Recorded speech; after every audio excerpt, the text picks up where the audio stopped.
Assalamualaikum warahmatullahi wabarakatuh. Kembali lagi di channel Nasihat Kehidupan Misteri. Pada video kali ini saya akan membahas tentang ternyata patung Buddha di Candi Borobudur adalah Nabi Sulaiman.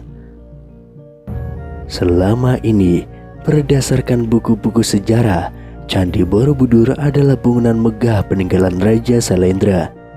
Namun setelah dilakukan penelitian dan kajian yang mendalam oleh seorang pakar matematika Islam, Profesor Dr. Kiai Haji Fahmi Bahsyah, ternyata candi itu ada bukti-bukti kuat yang menunjukkan bahwa Borobudur adalah peninggalan Nabi Sulaiman.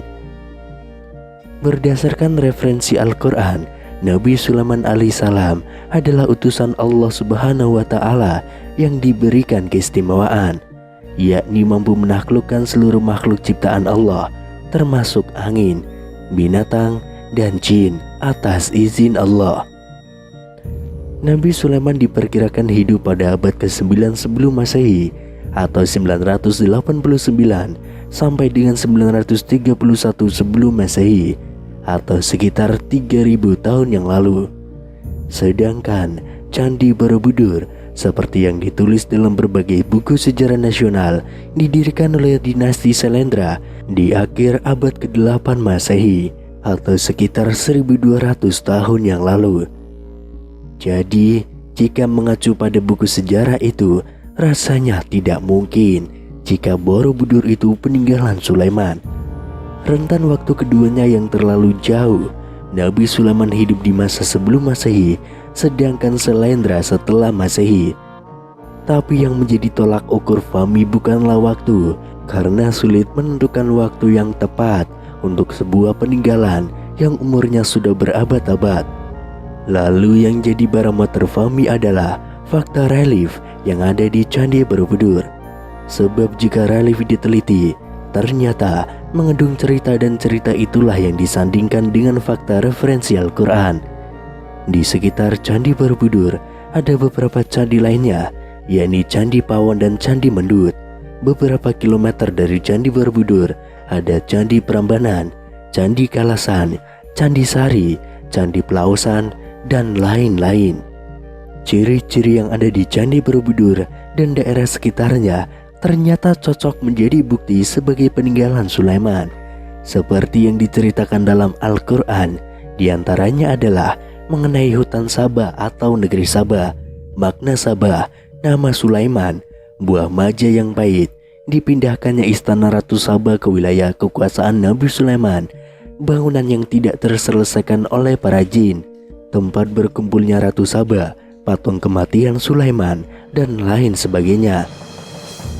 Relief-relief yang ada di Candi Borobudur merupakan simbol-simbol yang mirip dengan kisah Nabi Sulaiman dan Ratu Sabah atau Ratu Balqis, sebagaimana keterangan Al-Quran. Pertama, tentang tabut, yaitu sebuah kotak atau peti yang berisi warisan Nabi Daud kepada Nabi Sulaiman. Di dalamnya terdapat kitab Zabur, Taurat, dan tongkat Nabi Musa, serta memberikan ketenangan. Kisah itu ada pada relief di Candi Borobudur. Tampak peti atau tabut itu dijaga oleh seseorang.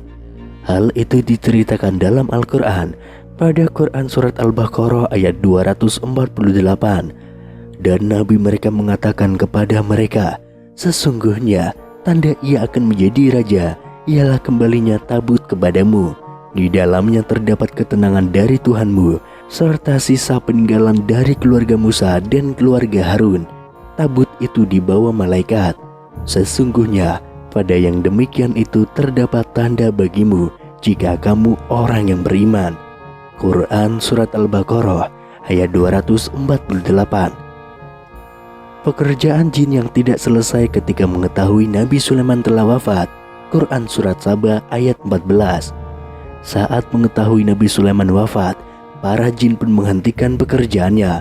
Di Borobudur ada sebuah patung yang belum tuntas pengerjaannya oleh jin, karena sudah tahu bahwa Nabi Sulaiman telah meninggal dunia dari tongkat yang dimakan oleh rayap. Kemudian jin-jin diperintahkan membangun gedung yang tinggi dan membuat patung-patung. Quran Surat Sabah ayat 13. Seperti diketahui, banyak patung Buddha yang ada di Candi Borobudur, sedangkan gedung atau bangunan yang tinggi itu adalah Candi Prambanan. Nabi Sulaiman berbicara dengan burung-burung dan hewan-hewan. Quran Surat An-Naml ayat 20-22. Di dalam relief Candi Borobudur juga ada sejumlah frame relief yang bermotifkan bunga dan burung. Terdapat pula sejumlah relief hewan lain seperti gajah, kuda, babi, anjing, monyet, dan yang lainnya. Kisah Ratu Saba dan rakyatnya yang menyembah matahari dan bersujud kepada sesama manusia. Quran Surat An-Naml ayat 22. Saba artinya tempat berkumpul atau berkumpul. Ungkapan burung hutut tentang Saba karena burung hutut tidak mengetahui nama daerah itu. Tempat berkumpulnya manusia itu adalah Candi Ratu Boko yang terletak sekitar 36 km dari Borobudur. Jarak ini juga yang memungkinkan burung untuk menempuh perjalanan dalam sekali terbang. Saba di Indonesia yakni Wonosobo. Dalam Al-Quran, wilayah Saba ditumbuhi pohon yang sangat banyak. Quran Surat Saba ayat 15.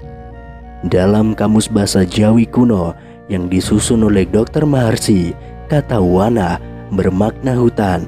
Wana Saba atau Wonosobo adalah hutan Saba. Kemudian buah manja yang pahit ketika banjir besar menimpa wilayah Saba. Pepohonan yang ada di sekitarnya menjadi pahit sebagai azab Allah kepada orang-orang yang mendustakan ayat-ayatnya.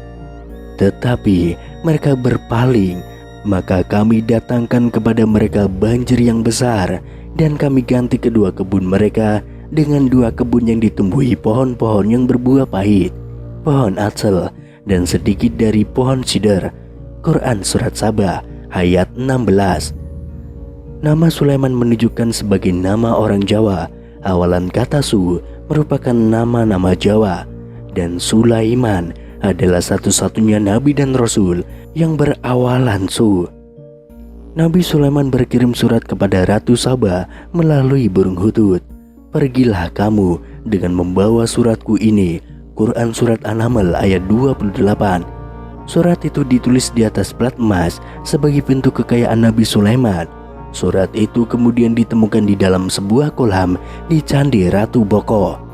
Selain bukti-bukti di atas, masih banyak lagi bukti lainnya yang menunjukkan bahwa kisah Ratu Saba dan Nabi Sulaiman terjadi di Indonesia.